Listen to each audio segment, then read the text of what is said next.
Hi, so let's talk about talk and presentation cards. Basically, they're a set of 3x5 cards that we can stick to the wall or board or a whiteboard or something that we can use to kind of set up and prepare for a talk or presentation.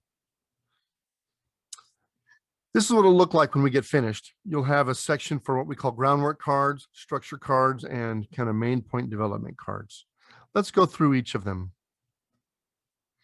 First off, to the right of your area, we're going to have groundwork cards.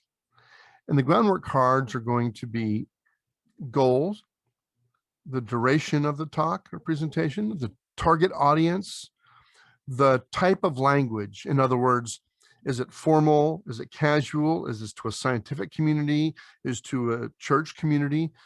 We kind of plan on different language to each of these groups that we talk to.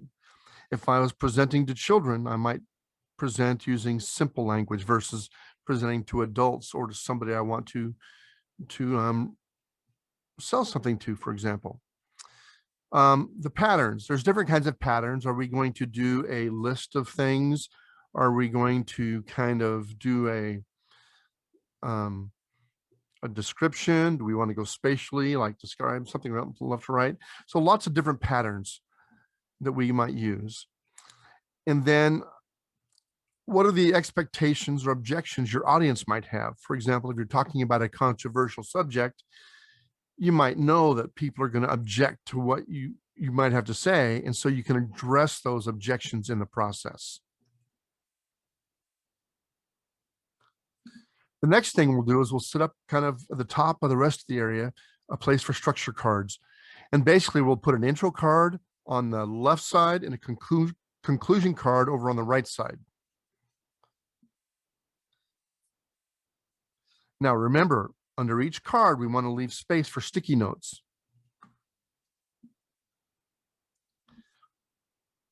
Now, underneath that will be the area that we use for our structure and our main point and development cards.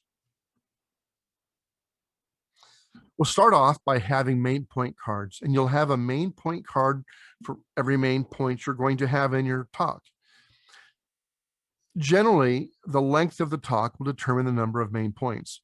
For example, for a short 5 to 10 minute talk, you really shouldn't have more than about 1 to 3 main points. That gives you time to elaborate on each of the main points to fulfill what your goal is. On the other hand, I've given 90-minute presentations where I've had 15 to 20 main points in the presentation. Anyway, we can line those up vertically along the side or along the top. It doesn't matter. We're going to create a grid with development cards, and there's 3 of those. There are key sentence, the facts, and the transition. So we set those up kind of the opposite direction as our main point cards, because we're going to create a grid out of those. So now let's start filling in with our sticky notes. Now our groundwork, these are some questions that we should be getting from whoever gives us the assignment or where we volunteer for our talk or presentation. We should get these right up front. The goal of the presentation, how long you're going to have, who the audience is. Those are the kinds of groundwork cards, questions that we want to ask to fill out those cards. Basically, we answer those questions and we stick those on a sticky note under each of the cards that they apply to. And then we start going through, and the nice thing is we don't have to do this all at once, but we're going to start coming up with ideas to fill in each section. So as you come up with an idea, like maybe I know what I want to end my talk. Well, I can write that on a sticky note and put it under the conclusion. And maybe, okay, I'll come up with my main points, and maybe today I'll have a fact for main point 1, and tomorrow I'll have a fact for main point 2, and I got a transition sentence. Let me add some more facts. So over time, you can build out your talk ideas until you get it all filled up.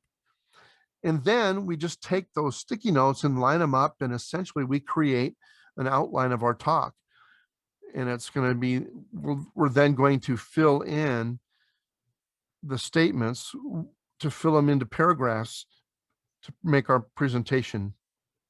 And that's really all there is to it. It makes a handy way to complete these, to do a talk over time without having to write it all out all at once. Good luck with your presentations.